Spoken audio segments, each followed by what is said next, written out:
சட்டப்பேரவைத் தேர்தலில் திமுக அதிமுகவுடன் கூட்டணி இல்லை என்று தேமுதிக தலைவர் திரு விஜயகாந்த் தெரிவித்துள்ளார். நாமக்கல் மாவட்டம் கோப்பனம்பாளையத்தில் தேமுதிகவின் மக்களுக்காக மக்கள் பணி பொதுக்கூட்டம் நடைபெற்றது.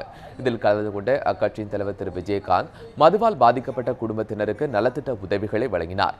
பின்னர் பேசிய அவர், சென்னை உயர்நீதிமன்றத்தின் பாதுகாப்பு விவகாரத்தில் மத்திய தொழில் பாதுகாப்பு படைக்கு உச்சநீதிமன்றம் அனுமதி அளித்திருப்பதை சுட்டிக்காட்டினார்.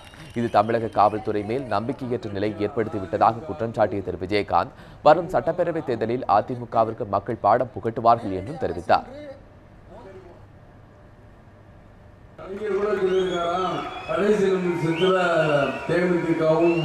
மதிமுக மாறாம எங்கே மாற போறாங்க. நீங்க வாங்க ஒரு